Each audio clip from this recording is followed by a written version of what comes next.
I'm sorry, I'm doing all these terrible things to you, but I do love you. I'm Maddie, And I'm Abigail, and this is two writers. Many Wrongs.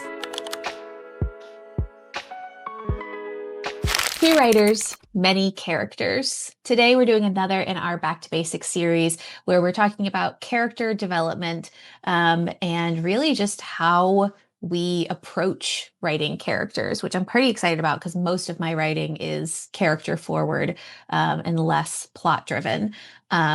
We both had to prepare for this episode to like really think through how you essentially create a person, right? hmm I mean, you would know more about creating people than I do. Listen, similar to growing your own human, creating your own literary character, they just do what they want to do. Like there is no, yeah, That's so I true. try to control as best I can, but constantly when I'm writing, I go, oh, that's what my character wants to do. It's always a surprise, just like it is Do with having you children. do you have different relationships with your different characters? Like the way Absolutely. they present themselves to you?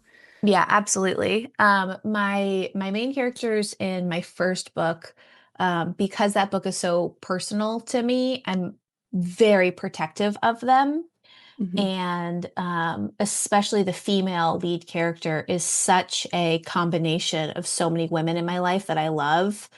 That like anytime that another character in the book is like shitty about her, it makes me angry. But that's also kind of like her lot in life is that people think she's bossy and assertive and, crass and whatever. Which is why I love her. So yeah, definitely there's certain characters that like I'm more precious about. What about you? I think that's true. I mean, like, there's definitely characters that I have different feelings about for sure. Mhm. Um, there's one character who's like, he's my favorite, and he's the one I torture the most. Uh-huh. He's like just Very goes through the different worst stuff. definitions of favorites that we have.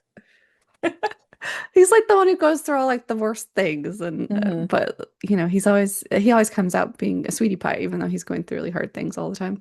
Yeah. Um, and then there's characters that like I want to be protective of, but like I know their futures and stuff. Yeah. But I also know that they can handle it.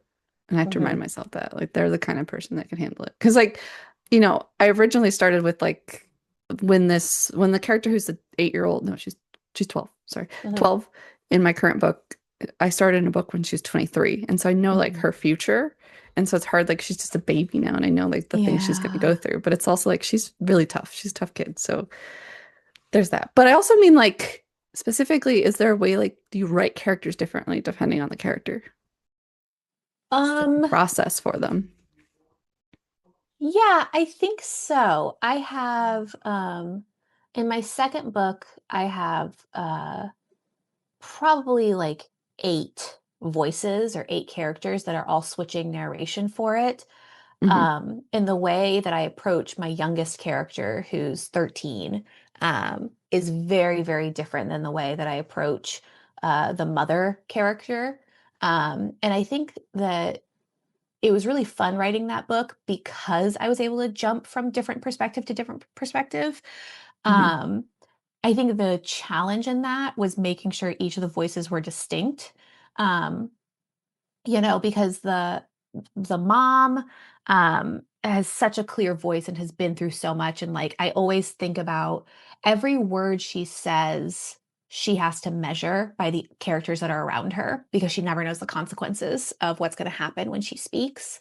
And so every single one of her words is very measured, whereas her youngest daughter has been protected from a lot of that, so she just talks, and then there's kind of a loss of innocence through the book. And so that was a really interesting thing to approach of changing the way, not just that she talks, but the way that she presents herself to the other hmm characters in the book. I think that was really kind of a fun challenge thinking about how do we as people change the way we present ourselves after not necessarily traumas, but the various challenges that we faced in our lives. Yeah, that's really Yeah. interesting. How about you?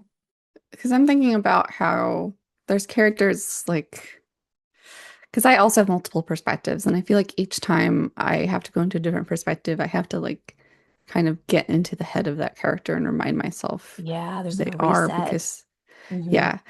Um, but I have one character who's like he's very chaotic, and I feel like I can't plan as much because I'm a planner, so I'm Mm, like I right. plan every little thing that happens. Uh-huh. And for his stuff, I have like point A, point B, point C. But other than that, I kind of leave it open-ended because he's too chaotic. So like I have to leave room for him to do his Yeah. nonsense. Uh-huh. And then I have another character who's like very like strict and rigid and orderly. And that Hmm. is a character who I have to write every single detail down. And that feels Interesting. right. It feels right for that character too. Do you, when you're writing, especially like a dialogue or something like that, I always feel like I'm transcribing the conversation that like I'm witnessing play out in my head, which might sound really weird because like I'm obviously the one creating the words, but it truly does feel like my characters are the ones who are deciding what to say in that moment. Do you Mhm. feel the same way? Yeah, I do. Like it's like I'm hearing the conversation from Yeah. them. But Yeah. sometimes I'll write their conversation. They'll be like, no, actually, that's not what they said. And then, Right, exactly. Like there's times where I almost hear my character be like, I would never say that. And it's like, yeah. you're right. You wouldn't. You're right. Okay, so I feel like we kind of dived in the deep end here. So let's talk about like creating a character, forming a character from the beginning. Um, for me, oftentimes when I am starting a new project, it starts with a single character in a single situation, and then it kind of grows from there. But like it'll start very clearly with a character, um, and just kind of like that rough outline of them of who they might be, and then I kind of build off of that. How does it start for you? I think it's each character is a little bit different. Hmm. For me, like some characters are like the story revolves around them. So they're a character. They from the start, I knew who they were and that I needed them there. They are the story. Right. And then there's characters where like I needed a specific role in the story Mm-hmm. or a specific person to talk to and then kind of develop them from there. And then they ended up being like, really integral character and Yeah. like their development became really important to me. But like sometimes it's like I need like the example I think about is I had like a comic book where I needed like a professor character and I Uh-huh. just like kind of had like a placeholder, like he's the professor. And he ended up being Yep. like really huge. He's like one of the main characters of my novel right now. Aw. Because he just kind of evolved and I realized how important he was and found like through his backstory how he like connected to things. And I think that's a Yeah. really interesting kind of way of finding character. I love that because I also in my second book have a character kind of like that who, the youngest character is going to school and it's one of her teachers who I just had fun writing. Like of all of her teachers, like this one just really kind of stuck out to me. And eventually through writing it, because again, I don't plan, these things just kind of happen. Um, Through writing it, I discovered like, oh shit, this is how this character has been connected to everybody else in the story the whole time. Like they're not just a character that I found interesting, they're actually a linchpin that connects these three other characters together. Hmm. And like that was really exciting to discover because sometimes I feel like you're writing and you're like, I don't know, I just have to like have somebody here and it's just like a problem solve and then you end up being like, "Oh my god, that's why my brain wanted this." Yeah, Yeah. I'm also thinking too, my characters are when I'm thinking about them and like I'm thinking about what they're gonna do in a scene, I have like different things that I ask myself. Like I have one character that it's like, okay, what would they be doing? Yeah. Or what would they be thinking? Or Mhm. what would they be feeling? Or what would they be curious about? And like those questions are different depending on the character because it's Yeah. like kind of what motivates them is their curiosity, what motivates them and their feelings Mhm. or actions or what they see other people doing. Yeah. Do you have I that love too? that. Well, I was as you were talking about that, I was thinking about like I do think about that a little bit, but like really what it made me think of is have you ever done a character sheet? Yeah. Okay. So for those who don't know, a character sheet is you can find one online super easily, but it's basically like a questionnaire that you fill out about your character. And I always have a difficult time describing what they look like, but I never have a hard time describing, if they were on a desert island, what's the one thing they would take with them kind of questions. Hmm. And I find that that definitely translates to my writing because I love building character through physicality, through what do they choose to pay attention to, how do they pick up a pencil, how do they tie their shoes, that kind of thing. I love building character through specific vocabulary. Like if somebody has a specific job, they're going to talk about things a different way than somebody else might. Um, so I like that idea of like, what does your character lead with? Is it curiosity? Is it action? Is it whatever? But all of that really makes me think of, I suck at describing what they look like. Like I'm terrible at that. Do you suffer from that at all? Like, can you picture your characters, what they look like? Oh yes, I can definitely picture them. Like, you could probably Um, draw them because you're artistic too, but like, yeah, all the details? yeah, yeah. I Amazing. have I have drawings of all of my characters and what they look like. Yeah, I love It's like that. part of the creation of them is like what they look like, and Hmm. you know, I I think that's a lot of fun to like kind of draw and imagine what my character looks like, and then trying to find ways of like describing them and showing them in the book is like how they physically look. Yeah, that's amazing. I suck at it, and I have to tell you, when I read, I'm really bad at picturing characters. I They mention it, and I'll be like, I have no idea what their hair color is. Don't remember at all. And there's it's so funny. So I have a really good friend who she loves romance. And anytime that the male main character is blonde, she checks out. And I'm like, how do you even like, I just think of them as a character. I could not describe to you a single one of these men in these books. And specifically, so she is of Korean descent, my friend. And she said that when she reads books where the main character is blonde, she doesn't connect with it. And, it was one of those things where I was like, I'm also a brunette, but like, it doesn't affect me at all what the character looks like. I don't know. Do you ever feel that way about what a character looks like? Does it affect you? I mean, yes, because like if they introduce a character, a male character, and he's got um dark hair and dark eyes and glasses, I'm like immediately I'm in love with this character. I don't care anything else about them. Like I am now in love. Like and then like I get like very emotionally attached to them. And like there's one Hmm. character that's like that, and he's like the worst. And it's like it doesn't matter because I love him. That's so funny. I think that's adorable that if anybody even vaguely seems like your husband, that you're like, yep, I love him. He's the one. Love him. He's perfect. Even if he's That's like so an cute. absolute monster, it's like Doesn't I can't matter. help. Dark hair, I guess glasses. That's the one. that's him. That's him. Is that why you love me too? Because I have dark hair and glasses? Yeah, dark Oh, hair, dark I'm eyes, so and glasses. lucky. That's it. That's my type. I'm, I'm so lucky. Um, yeah, I don't know. I really I don't think about what the character looks like, which it has become a problem. So I have characters in both of my novels who are people of color, and because I suck at describing what somebody looks like, that often doesn't translate until they are in a situation where it is revealed that they're a person of color. And it's always for a specific reason. Like I'm not just throwing it in there willy-nilly, whatever. But like that has been a challenge because I hate in literature that there's that kind of double standard of like if you don't describe somebody, their default is white. Mm. And so if I describe my characters of color in their skin tones, I obviously want to describe my other characters as being white in their skin tones and whatever. And I suck at all of it.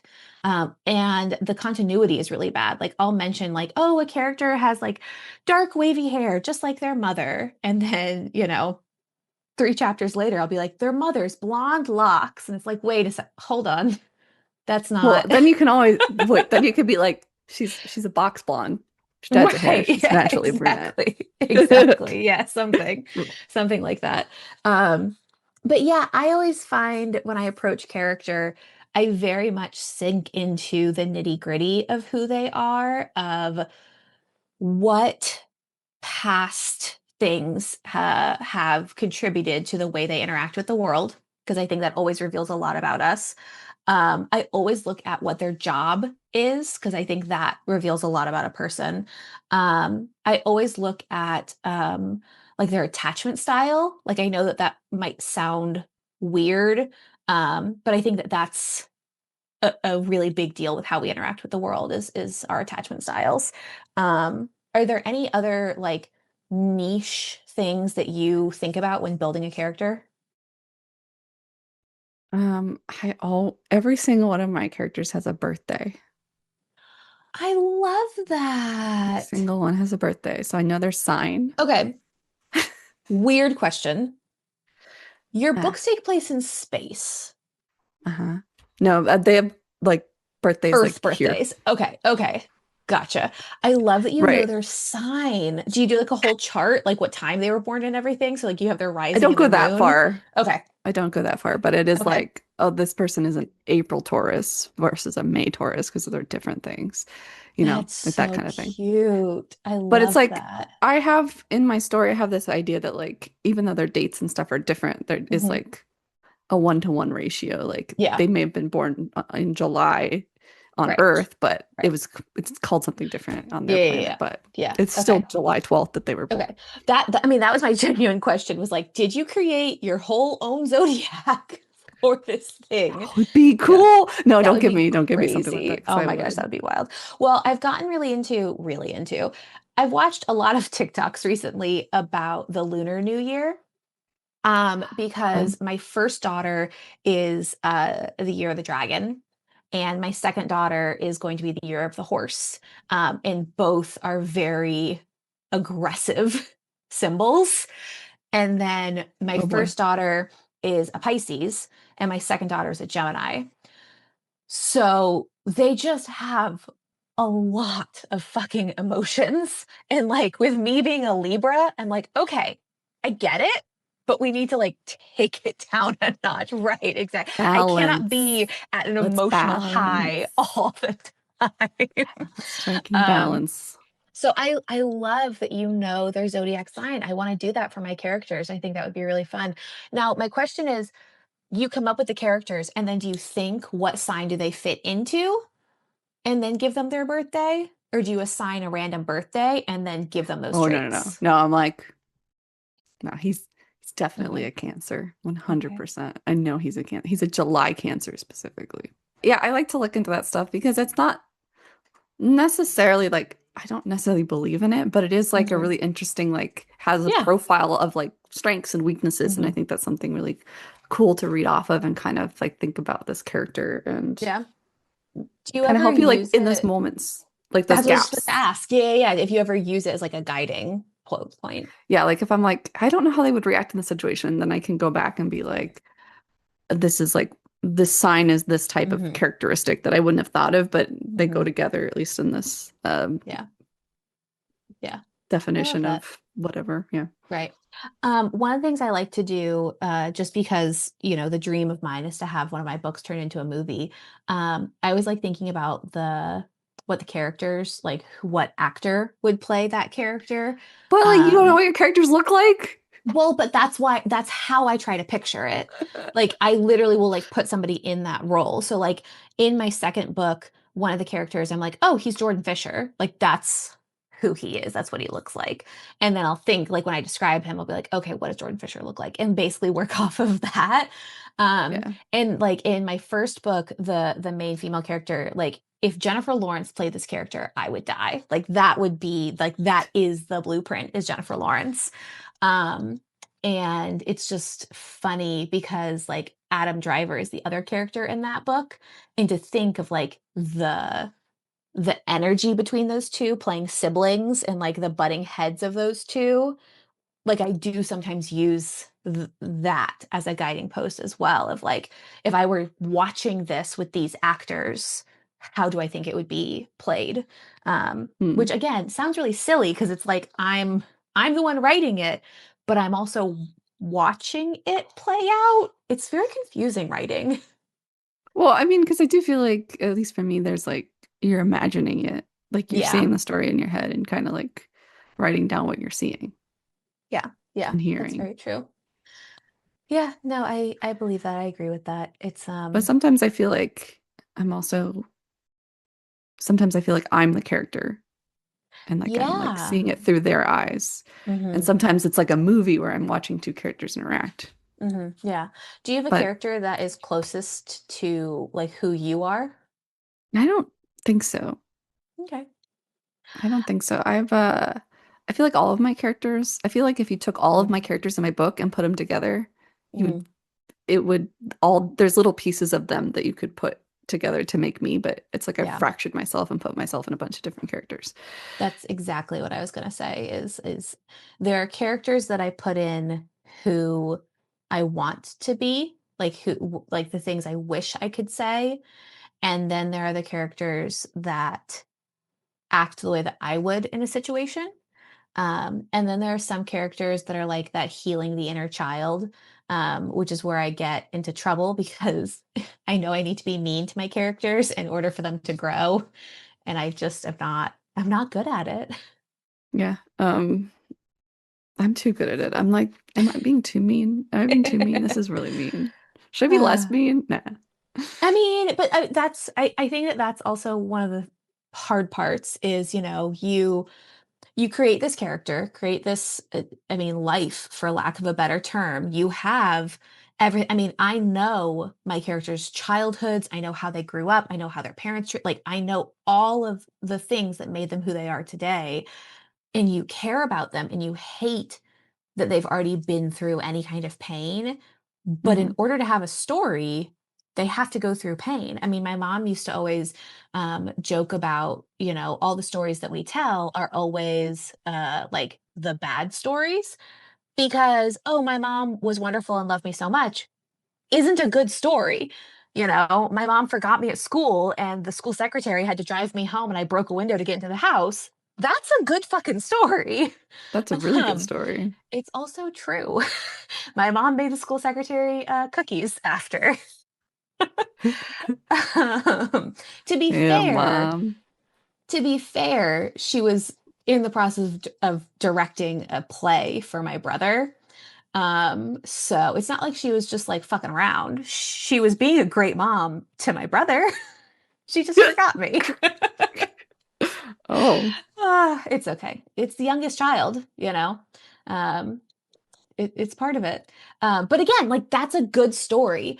All the times that my mom was there for me and showed up and was on time and caring, and it's not as exciting. And so I think that that's the same thing with our stories and our characters of like, if they don't go through anything, they don't learn anything, well, nothing but also, happens. so you tell the story of that, and then you tell another story about how later on your mom did this really cool thing for you. It's more Right. meaningful because of the Yes. fact that you went through something hard. Yeah, yeah, exactly, exactly. And again, I think that those are the moments that kind of reveal who our characters are is how they react to certain situations. And it's funny, so like in my second book, the three sisters have all been taken into a bunker and blah blah blah, and the youngest sister, since she's only 13, she has to go back to school after this traumatic event, and everybody in school is talking about the bunker girl and trying to figure out like who it is and whatever. um and it's so interesting because I know if it was the middle daughter character who had to go through that, she would be so aggressive and in everybody's face of like, "It's fucking me. What do you wanna talk about it?" And having the youngest character being, like, really ashamed and afraid and whatever. Um, I do love thinking about that, like, how if a different character was in the situation, how would they handle it? And sometimes that difference reveals to me how So the you actual think about character. birth order. Yeah, I love birth order. I love thinking about it. Yeah. That's But really I also interesting. find that because I am I'm the younger child, but I'm also the first daughter. So it's a really weird mix of responsibilities and be like getting off scot-free because you're the youngest. And so I think about that with my characters too. It's not just, oldest, middle, youngest. I also always think about the gender. I think about where the parents were when they like procreated and stuff, because I think there are times that the oldest sibling that's supposed to be really quiet and stoic and whatever is like, yeah, fuck all of this. I'm out. And then the next sibling has to take on that responsibility. So I Yeah. do love thinking about birth order. And as I always you find being an only child, it's weird, well, frankly. what's weird to me is like people don't know that I'm an only child and they'll guess what I am. Oh, And that's always really interesting because there is a consistent answer that I get. I'm sure people always guess oldest daughter. Mm. Yeah. Yep. They always Yeah. guess, well, they guess I'm the eldest. Yeah. Yeah. Always. And it's 100%. like and it's like, I mean, technically, Yeah. I'm also the youngest. Right. I No. do think that there are a lot of similarities though between the oldest and the only, because you are the guinea pig for your parents. I mean, I tell that to Maggie all the time of like, listen, I know this is your first time, but it's my fucking first time too. Like we're figuring this out together. You Yeah. know? Uh but it's also funny thinking about like um my husband and I are both youngest children, but our roles in our family are very different because he's the youngest child of three and he's the only boy. Hmm. So, like, he truly got to fill that class clown, like, distraction kind of coping mechanism, like, role in his family. Like, he's very much the comedic relief. Yeah. And I'm the youngest, but since I'm also the only girl, my brother and I really trade off like who's responsible for this, who's responsible for that. When is it time to be like funny, scot-free? When is it time to be serious? And it's a totally different dynamic having an older brother than an older sister. Hmm. It's interesting. I also think it's interesting with my husband who's a twin because that's a Oh, completely yeah. different dynamic. Yeah. Yeah. Um I yeah. love thinking about if my characters have family because I find that to be, first of all, I write about families. Like that is my bread and butter is writing about family dynamics and family drama. And so thinking about where they fit into their family is really important to me, but also thinking about different family dynamics. So like narcissistic families Hmm. are so interesting to study of like who is the center of attention. Especially with children, there's always the golden child and the black sheep of the family, and then the forgotten child. Whereas like enmeshed families, completely opposite dynamic of very very loving and supportive on the surface, and then it can get very codependent the deeper you get.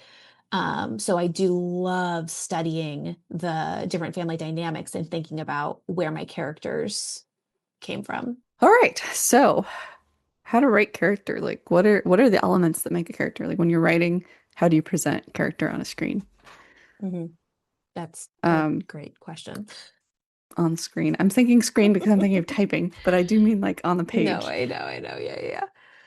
Uh, So what it's elements do you hard. think? We've talked a lot about the psychology behind creating a character.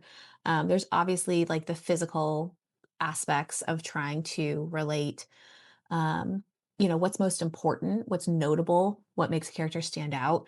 Um, that's, it's hard to focus on because if you have a character who, maybe has like a physical difference from the other characters, you want to be sure to point that out, but you always want to have a reason for it. Same thing with any kind of like mental differences.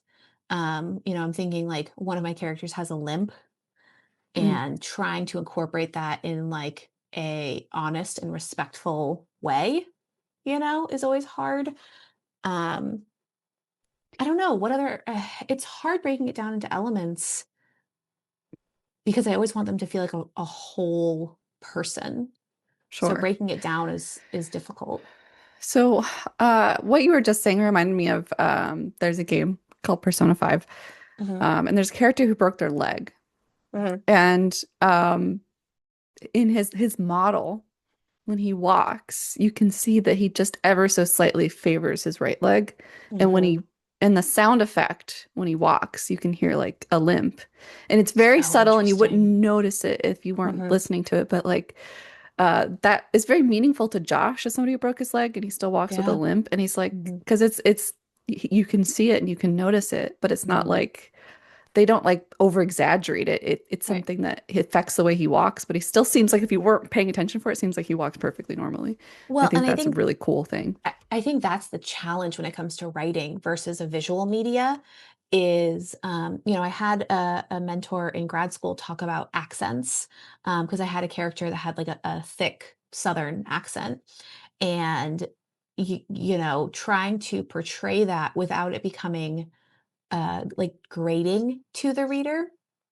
And so, not having the character drop every G, Yeah, but just do it every so often. I mean, that's the challenge of having it be written in your reader's imagination versus in a movie, you can just have an accent. hmm Um, and even having another character say, he said in a Southern drawl, if you're not writing that in some kind of dialogue, it's not going to be remembered. So I think that's a really tricky aspect of a character too, is how much of their differences do you put in? Yeah, I mean, I think people, I mean, I remember that kind of stuff. Like if it says that like he speaks with a Southern accent or something, I'll remember that like throughout the book that they have a Southern accent. And that just becomes part of their my template for them. So every time I read them, I'm like, oh, they're speaking in a Southern accent. See, and I'm terrible at that because it doesn't, I don't know, as I get further along, I'll kind of forget it sometimes. So it's very helpful for me to have specific vocabulary that somebody from that region or from the area, whatever, would use. I mean, I remember I had one of my characters say something about, you can't swing a dead cat without hitting a Publix. And one of my beta readers was like, "Excuse me?" And I was like, you never heard that expression, swing a dead cat?" And they were like, "No." I've never heard And that expression. which is so funny to me because I don't know, something I always heard. Um, And so coming up with like the colloquialisms that specific characters use is kind of my workaround to show that aspect of the personality sometimes. That's interesting because I definitely think that's like a thing like even just like the way they talk. Like there's a um in Game Changers. Had to Yes. like guess where everybody was typing and they didn't know who was playing which character. Uh-huh. They were able to figure out who one of the characters was because they used the phrase "it's all gravy," which is Oh, nice. specifically like a regional thing. So they're like, "Oh, it's got Uh-huh. to be so and so." And so I think that's too like thinking Hmm. about that kind of concept. Like if people are just reading the dialogue, because people do speak differently, they choose different words when they speak. Some people speak more casually, some people omit words, some people shorten words. Some people use very verbose language, and I think that too can be like a cue to like your Yeah. character and who they Yeah. are, so that you can know who's speaking without having a Hmm. tag. Yeah. Well, one of the exercises I like to do with my students when writing characters is I call it my gesture and cliche assignment. And so the first part of it is gesture. And so they have to describe how an assistant at a nail tech would answer the phone. And I feel like there's a very specific attitude of, the phone is going to be in the crook of the neck. They're going to be checking somebody out. They're going to be filing their nails. There's a lot of activity happening in that kind of environment, versus how would a secretary at a law firm answer the phone? Mm, In writing those two, it's the same situation, but how does their job influence the way that their gestures relate? And then the other part of the assignment that I do is the cliche, which is I have people say, how would a wizard say it's raining cats and dogs? And like having to think about, okay, well, this character, it's raining cats and dogs isn't going to be something that, Middle Earth is familiar with. So how would they say it's raining really heavily? And so I always like playing that game of like where is this person coming from and how is that influencing the way they speak and the way that they move. Because that's the way that I do my characters for the most part. That's the only way I can make them unique.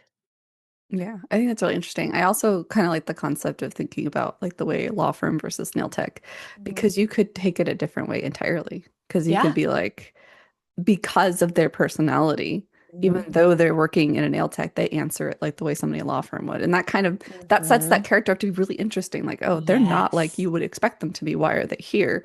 And Yep. that's kind of a way of introducing a character. Absolutely. Um, And that's where you get like when you think of like my cousin Vinny, that's where you get that subversion happening of like, oh, this, Jersey nail tech, whatever. She's not, and then she fucking busts out all the automotive language, and you're like, oh, you're really fucking smart. Which I do love having the subversive moments with characters too. yeah, because I think having those subversive moments, putting your character in a situation that is unusual for them, Hmm. can really help them shine. Like they stand out like Yes, a sore thumb. And I think that's absolutely. really interesting. Yeah, I because I don't want to rely on stereotypes too heavily. I think that they can be useful to a certain degree, but the truth in character comes out when they break those stereotypes. Exactly. But like, Yeah. I think it helps when you're getting started to write stereotypes because Yeah. then you can like, because when you're writing a like a stereotype about like a secretary and how they might behave, Hmm. you can think about all the things you would know, like their gestures, the way they sit, Exactly. the way they talk, and all those Right. things kind of help you understand what to be looking for in Right. character. Right. And we're not talking about obviously just I say all these things as if we have like 100 listeners. They're going to roast us on the internet. We're going to get canceled. But I still feel the need to say, like, we're not talking about like gender racial stereotypes. We're not talking about harmful stereotypes. We're talking about what does a secretary do? But I always feel the need to say that just in case we get famous one day so we don't get canceled. Well, here's the thing, they're not gonna keep this part in. They're gonna cut the part. That's true. That's true. They're going to So say, it's a moot point. yeah, these two idiots think that stereotypes are important. No, they're No, not. They're not. I'm just thinking they're not. about like, Yeah, and it it's a doesn't good have to be starting like, point. it doesn't even have to be like Mhm. it doesn't have to be like a real stereotype. It could be like Yeah, your own stereotype of what you think a exactly. certain profession is like. Yeah. Um, Yes. Yeah. yeah. Exactly. I mean, and that's the funny thing too is that firmly believe no matter what, if you are a secretary, you should know what a Rolodex is. I don't care how old you are. I think you should know what a Rolodex is. And I know that's not true. But Do I also have to like, do they call them secretaries anymore? I mean, no, since I I've don't been in think the work so. field, since No. I've been in the work field, they Administrative were assistants, no, exactly. admins, Yes. Yeah. receptionists. Yes, of Yeah. course, of course. Yeah, absolutely.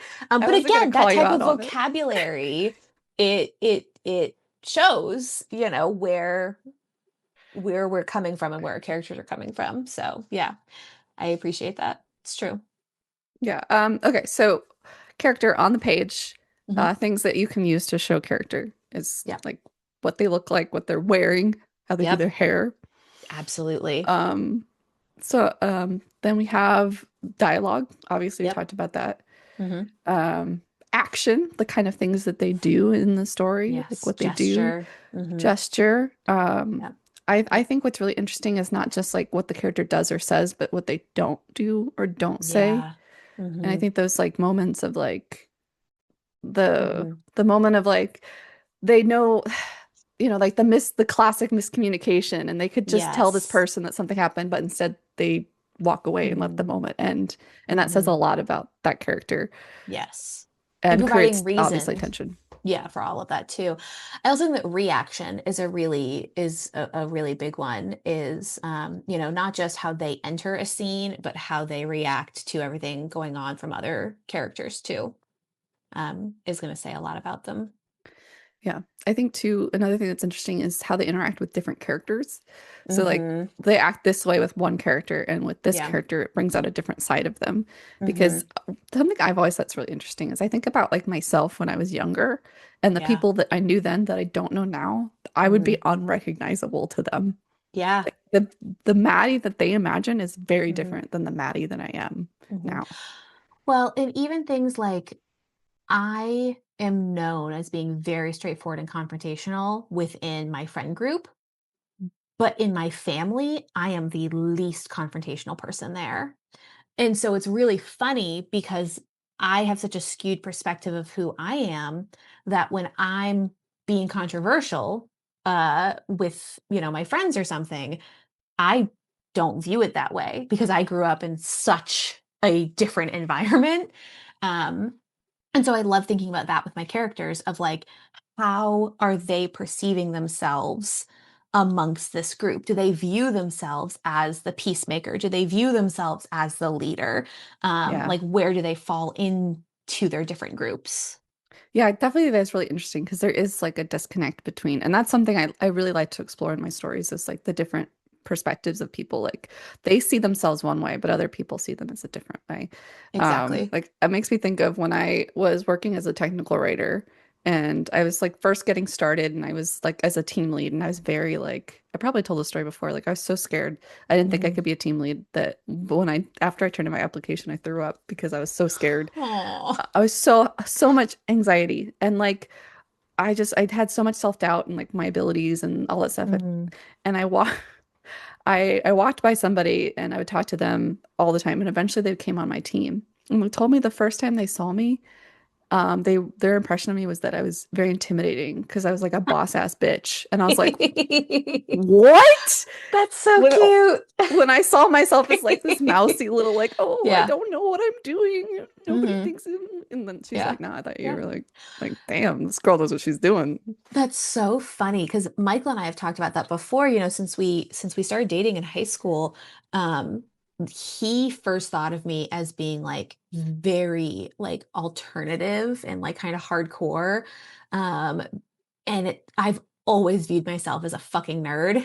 And so to know that anybody ever thought of me as being like cool or confident is so just funny to me. And I feel like that's the same thing with you is like we have these very like deeply ingrained ideas of ourselves and thinking about our characters. How do they view themselves? And then do they embrace what other people think of them? Like I have one character who she views herself as kind of the anarchist, and that's how everyone views her. And she loves that and like thrives on that. Whereas I have one character who views herself as very meek and mild, and other people are looking to her for leadership, and she is able to step into that role because of the confidence of those around her. Um, and so I always think that that's really interesting. I think something that you can do is kind of look at your relationships that you have with people as kind of a cue of like notice things that they're doing, not in like an obnoxious kind of way, but notice Yeah, like your friend, like they tap their foot when they're sitting, or they always cross yeah. their legs, or Hmm. they're constantly readjusting their curls while they're doing a podcast. Like all of these things, Hmm. you just kind of note them down. Yeah. It's the same thing when writing dialogue.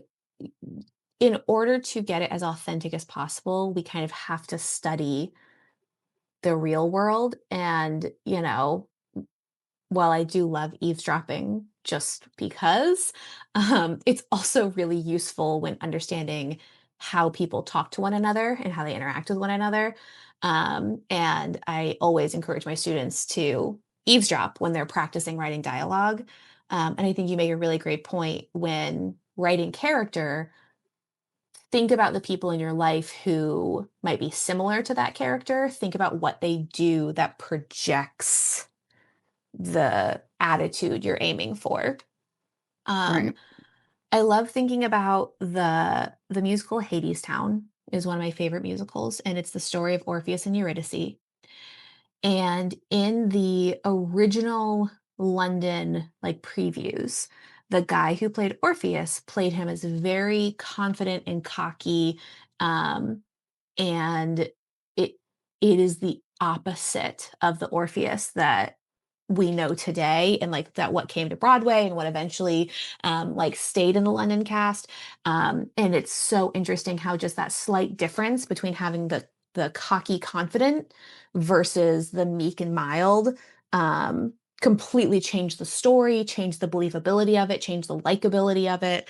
And so I think about that with my own writing of, if this character is too wishy-washy, are they just going to be grating and annoying? If they're too overconfident, when they make a mistake, is the reader going to feel bad for them? Um, Yeah. yeah. I also think something that's really interesting is part of writing character is they're going to change. They're going to change Yes. They from should one point to change. that's yeah. Yes. The Um goal. yeah. Or maybe the tragedy is they have an opportunity to change and then they don't. Yeah. But you Like have to all present Sally Rooney's fucking books. like you have to present that opportunity. Like they had Hmm. this opportunity to change. Yep. They had the moment and they decided not Hmm. to. Like in Yeah. Because Avatar, that The says Last just as much about a Airbender, character. Yeah. which is so incredible. He had the It's moment to such, change, yeah. went back. Hmm. Um, but Avatar: The he Last does Airbender is eventually incredible. change. Yeah. He does eventually Yes. change, but Yes. I love the decision that he had the opportunity to change and he didn't. And I think Yep. that said so much about his character. Absolutely. And at the end, it was his character changing in a way. Yeah. Yeah. Um, I think Yeah. that's interesting. But I also think that something that's important is you need to like kind of build into your character that they have the ability to change. Yes. So like kind of show that they're willing to. Like if like they Hmm. perceive themselves one way and somebody says something about them and they're like, huh, is that Hmm. really what I'm like? That can kind of hint that later on they are capable of changing. But you have to kind Yeah. of like drop those hints so it's not like Hmm. suddenly they're like they're evil and then they're like, actually I love everything and everyone. Like there Right. has to Yeah. be something that Yeah. convinces you that this person is capable of doing that. Hmm. One of the things that I talk about when I talk about plot driven versus character driven stories is, the plot uses the character to drive forward, whereas in character driven narratives, the character is the one using the plot. And so I always give the example of Pride and Prejudice of like, not a lot happens in that book, but the each decision a character makes, that is the plot, you know? Like Darcy deciding to talk shit about Elizabeth and Elizabeth deciding to say, "Hey, I heard you talk shit about me." And Darcy deciding to cover up Kitty's runaway marriage and Elizabeth deciding to go to Mail's oh my gosh, what's the name of the manor? Pemberley. Like all of those different decisions show the character growth and character arc too. So it's not always, these huge ta-da, your character is a completely different person. They had this revolutionary. It's those little decisions along the way that help shape them, the opportunities you give them. Exactly. Yeah. Yeah. They kind of build on top of each other where like if you're looking at it all together, it like makes sense that they got there, but it doesn't happen Hmm. like overnight. Exactly. Exactly. And if it does happen overnight, then everyone's going to call your character a Mary Sue. Or if it does happen overnight, maybe you're writing like a fantasy story and like Right? that's like the mystery of like why did they change overnight? You know, like Hmm. what was it like for the characters in Scrooge's life? Right? Because Oh it my literally was God. overnight. That is, oh, I want to read that story. Dickens, where are you? Come on. Let's see. Scrooge part two. Because wouldn't that be fascinating? Because like Yeah. I love Yeah. so like my one of my favorite versions, probably my favorite version is the Patrick Stewart did a version Okay. of and one of the interesting choices is he like I don't know because this is the one I've seen the most. So Okay. like when I've seen Muppets Christmas Carol the most, so you're okay, way ahead of so me. the next time he sees Bob Cratchit, Kermit. he okay, the next time he sees Bob Cratchit, he's like he acts like he's gonna be really mad and angry at him. Hmm. And then he's like, "You're late, and I think I'm gonna have to give you a whole raise," and like gets really excited. And Bob Yeah. Cratchit grabs the poker, and he like stands away from him. He's like, "What the hell is happening?" Oh, that's so good. I love that because that makes Hmm. sense. Because if like he Yeah. did that all of a sudden, you'd be like, "I Hmm. don't know what's happening. I feel like That's my such a life is in great danger." choice. And Yeah. then Patrick Stewart's like, "Okay, okay, I know. I'm sorry. I know this is weird, Yeah. but." Hmm. I've been an ass for a very long Yeah. time. Yeah. And I would Mhm. love to see that story. Like, what was Yeah. it like for Bob Cratchit? Because it's like, oh, and then Mhm. he was like Mhm. became like a second father to his son, and Right, all these yeah. things, and it's like, but like, people were like, how were they? Because I know that they say in the story too that like, people made fun of him because he Right. suddenly changed, but Mhm. also there had to be a lot of characters like, Yeah. are we sure? Is Yeah. this like some kind of like scam Mhm. he's doing? Like, I also think it's really hit his important head? to like to see character backslides Mhm. of you have this change of heart, but how far can you take it? If you change so much and nobody believes it, at what point do you go back to being the villain? Because that's what Right. people expect. So I think that's so interesting. See, and this is why my sister is so funny. She wants a sequel to everything. She wants to know characters birth to death. And so she very rarely reads standalones because she just wants more of that character growth and development. And now you're making me literally want a sequel to A Christmas Carol. I mean, because it's interesting to kind of like think Yeah. about those things, but those are, Hmm. I mean, it's so interesting to think about character because, you know, of course he changes because of the things that happened to him that night. Right. Um, but old habits die hard, So like I'm sure there'd Yes. be moments where like he would slip up and he would have Hmm. been like kind of crotchety about something, Hmm. but I Yeah. would be interesting to see. Or like maybe Hmm. he's only good on Christmas. Like I don't know. Like Right.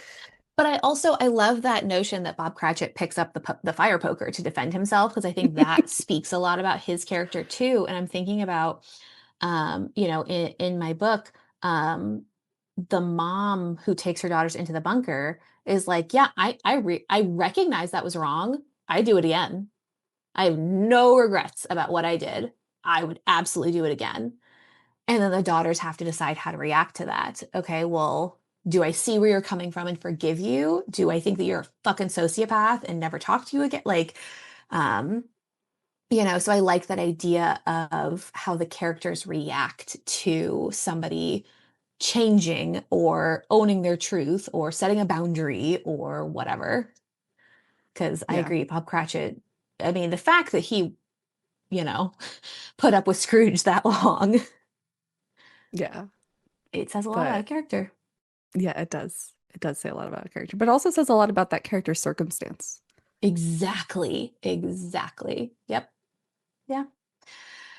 I've really enjoyed this, but I also love characters. I think it's because I love people. And there's nothing more interesting than to me than going to Disney and just people watching for the day.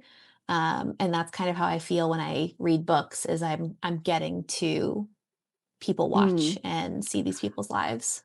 And what's really interesting is like you think about let's say you're at a restaurant and you and your spouse are having a kind of a heated conversation. Like you're not Hmm. fighting, but you're Right. having a heated conversation about something. Hmm. Yeah. And the waitress comes up and you guys are like, "Hey," she knows that you Yeah. guys were fighting, but she might have this impression like you guys are having Uh-huh. like a Yeah, difficult yeah. relationship or like, Yep.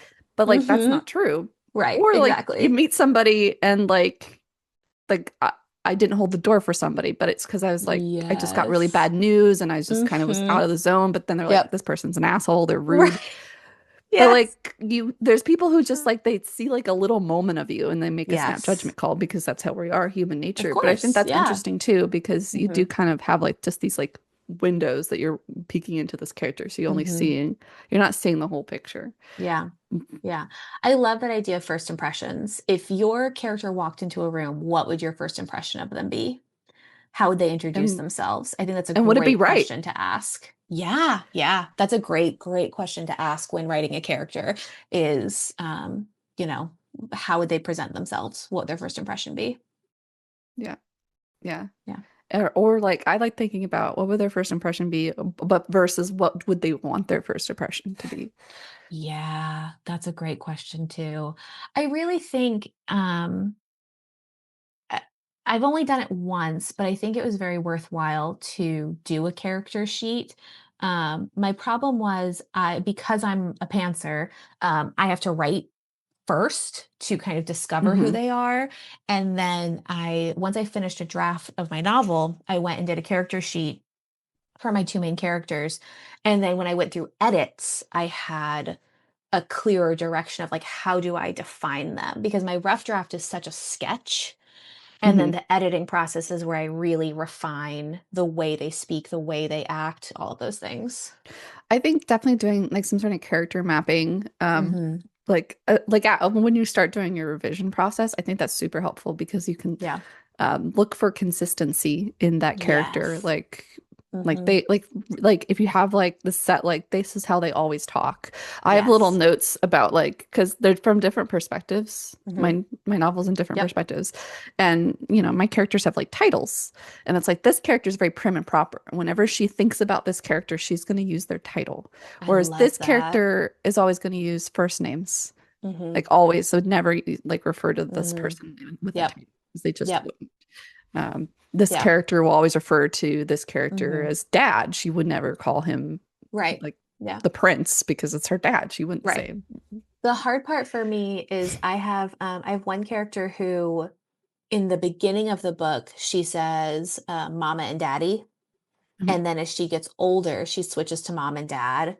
And my beta readers had a really hard time with that because they were like, it's inconsistent. It's like she's growing up. Like that's language being used to show the passage of time. Sure. Um, and But do you I, have like a character note that? well, and so that's the deal is that to me, if one beta reader says something, it could be a misreading. If many beta readers say it, that's on you. You're not communicating effectively. And like that's one of the things I have to look at in my editing process is I'm trying to use this language to define something about a character that's clearly not coming through. So then what can I do differently? And I think that's always a fun thing when you get to that beta reader stage Hmm. is I have such a clear idea of this character, but if they're not being viewed the same way, then I'm going to have to go back and redefine them, which I think is a fun challenge at times. I love I love doing characters. characters. It's Yeah. just so fun. They're my favorite. Again, we were going to talk about this, but we're running out of time. But we were talking about you and I both love designing characters, like when we start a video game or something. Hmm. That like that's one of my. I absolutely love playing on my Animal Crossing island and like finding outfits that my character has that I have in real life so that we can match and stuff. Oh, that's so Like cute. I love designing little characters in video games as much as I love making characters for my books. Yeah, I love that. Yeah. I also Yeah. love researching psychology. I research a lot of psychology stuff. I find that really interesting to like what So makes up this interesting. character. Exactly. Like what kind Exactly. of trauma do they Hmm. have? Like what kind of how is their Right. brain broken? Like what Hmm. kind of things would they talk about in Yeah. therapy? But it Like also makes me think of Aaron Sorkin when he was writing West Wing. He said to his writing staff, I need the president to have a chronic illness. These are the things that I'm looking for. Go out and find me one that fits. And they came back with multiple sclerosis and gave the character MS. And it was so interesting because he had planted these seeds but didn't know what the answer was. And so they had to fit it in. And they did it in the first season, so there's plenty of time to yeah. to make it true. But I do think of that sometimes of like, God, this character is a fucking asshole. Why are you so oh, because this thing that happened to you when you were 12, that's why you're an asshole. And that's always kind of an interesting challenge too. Yeah. Um so I have a couple things to say. One, I recently finished an anime that I really like. Hmm. It's called Romantic Killer. Hmm. And it's like this idea of this girl who's um being forced to fall in love, but she's like very resistant to it. She does not want Okay. to fall in love. Um, so she's trying really hard to avoid all like the romantic tropes that keep happening in her life. Anyway, so Hmm. there's a character when she meets him, he's like a complete ass. Hmm. And like he like refuses like some because it's very like common in Japan to like do like love confessions. So he refuses the love confession. This girl falls and he doesn't offer to help pick her up. But you Ooh. find out later that there was a woman who he helped up and she became his stalker. And she like So drugged him and like broke into his interesting. house and stuff. So he's Oh very my like gosh. cold to all these Yeah. women, but he's not a jerk. It's because of his He's had trauma. trauma. Yeah. Really terrible trauma. He had to Yeah. like move cities to get Right. away Yeah, from yeah, her. yeah. No, And that so is so like interesting. Yeah, I love finding out why characters are the way they are. And like, you I know, love make them a jerk, revealing but they're not, that. you know. Right. I love revealing that to my reader. Like nobody becomes an asshole in a vacuum. I Mhm. truly believe that. Like people are not, I don't think people are born inherently evil. I think that shit happens and they are taught how to react to the world. And so I love when the reveal comes to my reader of, oh, this is why this person is the way they are. Yeah, it just made me think of, have you ever seen the movie Big Daddy with Adam Sandler? Yes. Okay, there's the part where the guy's walking by and he's like, "Screw you," and he's like, "I know it's okay. You're not mad at me. You're mad at your dad." And Yeah. he's like, "I'm mad at my dad." Yeah, exactly. Or I always think it's great when they're taking the kid away and he's screaming, I wipe my own ass. I wipe my own ass. And you know that social worker is like, what the fuck is going on? But we as an audience are like, you do, buddy. Yeah, you do. You Like, do. Yeah, hilarious. yeah, yeah. Because again, it's about your perception because you've seen this character, and Yep, somebody else who exactly. hasn't seen this character is going to Mhm. misinterpret things. Yeah, yeah. I love Yeah, that. Yeah. I think too. Like, so when you present a character, Mhm. like you're not starting there. Like, think about like the Yes. moments that led up to that, Yep. and let the reader have like a decision because they don't know everything. They don't have all the context, but you as an author Hmm. should know like they had a really bad day, so they're going to be a jerk, but they're Yep. not a jerk, and you're Yeah. going to find out later Hmm. about that. But like, Yeah. let's have this be your perception of them because that And would I be how the world perceives them. Right. And I mean, that goes back to the idea of first impressions is the way you choose to introduce a character to your reader is going to say so much about them because that's our first impression of them. But even Um, like as you're having scenes throughout the story, hmm like the scenes don't always start at the hmm beginning. They can start like in the exactly. middle, but stuff Yep. led up to that Yep. that you don't necessarily have that context, but you're seeing how they're reacting now, not knowing what led to Exactly. that exact moment can be interesting too. Yeah, absolutely. All right. I know we could talk about this all day, but I think we got to cap it. I've really loved this conversation. I characters are just so fun because they can just continue to bring life to the story and change and surprise you. And Yeah. yeah, just really It's interesting. it's Seinfeld. You could have a group of interesting characters and have a show about nothing, and it is so watchable and Right. entertaining and beloved and culturally impactful. If you have characters that people can relate to, you can do anything. I'm Abigail. And I'm Maddie, and this has been Two writers. Many Wrongs.